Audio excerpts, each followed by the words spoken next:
আহান, আমাদের যিনি নবী ছিলেন, আমাদের নবীজি মুহাম্মদুর রাসূলুল্লাহ সাল্লাল্লাহু আলাইহি ওয়াসাল্লাম, যখন নবীজির নাম নেওয়া হবে তখন সাল্লাল্লাহু আলাইহি ওয়াসাল্লাম বলতে হয়, ঠিক আছে? তো এই সামনে যে দিনকালগুলো আসছে, তো কেউ কিছু মানে মানতে পারছে না, আমাদের নবীজির কোনো আদর্শ মানে সব ভুলে যাচ্ছে, কেউ মানে জানতেও পারছে না আর মানতেও পারছে না। তো আমি চাই তুমি বড় হয়ে এমন হও যাতে নবীজির আদর্শ, নবীজির সুন্নত, জ্ঞান সব কিছু তোমার মধ্যে থাকে।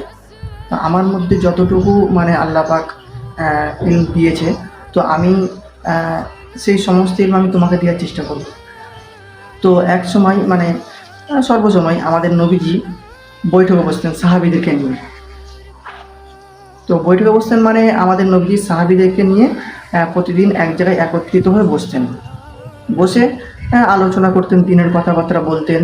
তো সাহাবীরা আমাদের নবীজিকে প্রশ্ন করতেন যখন, আমরা কি করি, আমাদের যখন কেউ প্রশ্ন করে তখন যদি ডান দিক থেকে করে তাহলে আমরা তার দিকে ডান দিক ফিরে দেখি, যদি তাই তো, যদি কেউ বাম দিক প্রশ্ন করে তাহলে আমরা বাম দিক ফিরে দেখি, যদি কেউ পিছনে করে তাহলে আমরা পিছনের মুখটা ঘুরিয়ে দিই।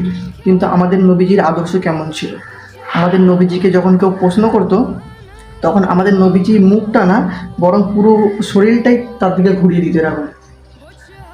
যদি কেউ ডান দিক থেকে করতো, সে ডান দিকে পুরো মুখ, শুধু মুখটা না ঘুরিয়ে পুরো বডিটাই পুরো ঘুরিয়ে দিত এরকম, যাতে সেই মানুষটা বুঝতে পারে যে ফুল অ্যাটেনশনটা তাকেই দেওয়া হচ্ছে, এতে সেই মানুষটা খুশিও হবে অনেকটা।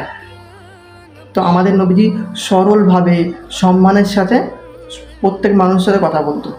তো বড় হয়ে তুমিও যখন কোনো মানুষের সাথে কথাবার্তা বলবে তখন প্রতিটা মানুষকে ফুল অ্যাটেনশন দিয়ে সম্মানের সাথে ভদ্রভাবে কথাবার্তা বলবে, ঠিক আছে? তো এখন তুমি বাচ্চা আছো, সেই কারণে আমার কথাবার্তাগুলো অতটা তোমার মানে তুমি বুঝতে পারবে না। যখন তুমি বড় হবে তখন আমার এই প্রোফাইলের ভিতরে ঢুকলে তুমি অনেক ভিডিও দেখতে পারবে এরকম। তো ওই সব ভিডিওগুলো দেখলে তুমি আরও মানে জ্ঞান অর্জন করতে পারবে। তো আমি চাই তুমি এইসব পরে যখন তোমাকে কোনো মানুষ যদি জিজ্ঞাসা করে যে নবীজির আদর্শ কেমন ছিল না ছিল, কি করতেন না করতেন, যেন তুমি তাকে এই কথাটা না বলতে পারো যে আমি জানি না, ঠিক আছে? তুমি তাকে যেন বলতে পারো যে হ্যাঁ আমি জানি আমাদের নবীজি এমন ছিল তেমন ছিল, যেন সব বলতে পারো। আর তোমার পরের প্রজন্মগুলো যারা হবে তাদেরকেও এইসব জিনিসগুলো তুমি শেখাবে, ঠিক আছে?